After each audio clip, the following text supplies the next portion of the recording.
बड़ी खबर आपको बता रहे हैं रूस की राजधानी मॉस्को से, जहां एक कार धमाके में दारिया दुगिन की मौत हो जाती है। उनकी हत्या इस कार धमाके के जरिए की गई। दारिया दुगिन अलेक्जेंडर दुगिन की बेटी। अलेक्जेंडर दुगिन को राष्ट्रपति पुतिन का ब्रेन कहा जाता है और ऐसे में बड़े सवाल ये उठ रहे हैं कि क्या ये सीधे तौर पर एक संदेश देने की कोशिश की गई है राष्ट्रपति पुतिन को? क्या उन पर भी खतरा मंडरा रहा है? किस तरीके से राष्ट्रपति पुतिन इस हमले का जवाब देते हैं, ये देखना होगा कि रूस का पलटवार क्या होता है। लेकिन बड़ा सवाल ये कि क्या निशाने पर थे अलेक्जेंडर दुगिन? इन तस्वीरों में भी आप देख रहे हैं। और अलेक्जेंडर दुगिन की इस गाड़ी में उनकी बेटी सवार थी, लेकिन गाड़ी अलेक्जेंडर दुगिन की थी, तो क्या निशाने पर अलेक्जेंडर दुगिन थे? प्रणय उपाध्याय हमारे सहयोगी हमारे साथ लगातार जुड़े हुए हैं। प्रणय, जो रूस और यूक्रेन के बीच युद्ध छिड़ा, तमाम देशों की नसीहत कह लीजिए, चेतावनी कह लीजिए, दरकिनार करते हुए भी रूस ने अपने कदम आगे बढ़ाए इस युद्ध को लेकर। क्या उसके बाद जिस तरह से रूस पर हमले हो रहे हैं वो उसी दिशा में आफ्टर इफेक्ट्स हैं?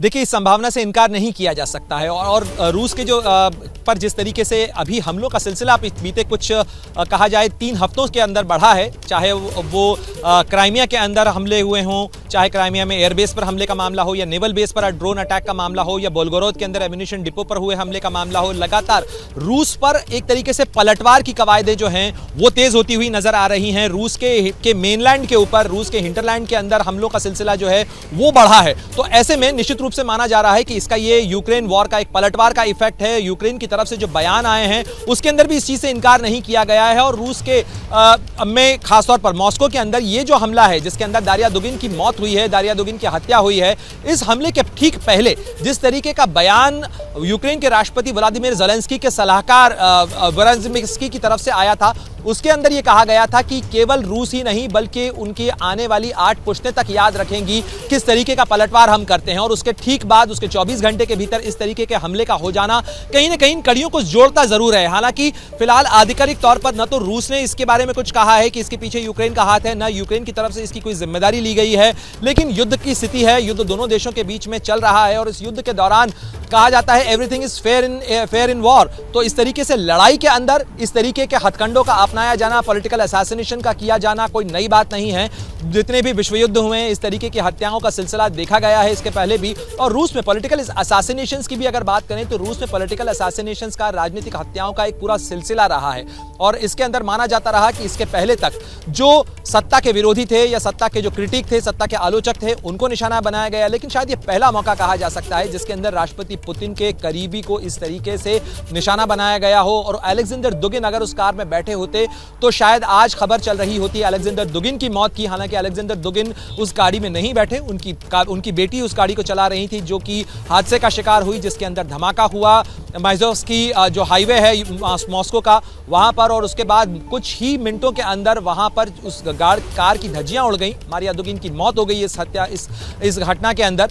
लेकिन साथ ही इससे बहुत सारे सवाल जरूर सुरक्षा एजेंसियों के लिए भी खड़े किए हैं कि बिल्कुल प्रणय, तो बहुत सारे सवाल खड़े यहां पर हो जाते हैं। एक महत्वपूर्ण सवाल यह भी है कि क्या राष्ट्रपति पुतिन पर भी खतरा मंडरा रहा है? और कुछ सवाल एबीपी न्यूज भी यहां पूछ रहा है, वो सवाल भी बता देते हैं। क्या पुतिन के ब्रेन पर अटैक से रूस और खूंखार होगा? क्या पलटवार रूस की ओर से होता है? देखना होगा। पुतिन पर सीधा टारगेट तो क्या दुनिया में अब तबाही तय है? क्योंकि पुतिन शांत नहीं बैठेंगे। क्या अब पुतिन फाइनल आर पार के मूड में आ जाएंगे? ये भी एक बड़ा सवाल है। और करीबी पर अटैक, यानी क्या ये पुतिन को सीधी चेतावनी समझा जाए? तो ये महत्वपूर्ण सवाल एबीपी न्यूज इस वक्त पूछ रहा है। इस पूरे हमले के बाद पुतिन का दिमाग सुन्न हो गया है। कहीं जंग में एटम बम की एंट्री तो नहीं हो जाएगी? इस पर भी सभी की निगाहें इस सवाल पर लगी हुई हैं, क्योंकि इस पूरे हमले ने रूस को दहला दिया है, हिलाकर रख दिया है। जैसे ही घड़ी का काटा दोपहर 2:30 पे आए, बबीता जी का दिल सास बहू साजिश के लिए मचल जाए।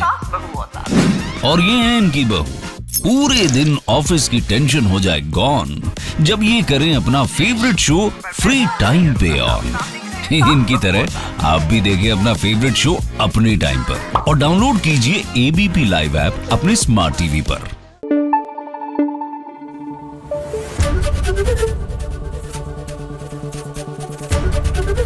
एबीपी न्यूज आपको रखे आगे।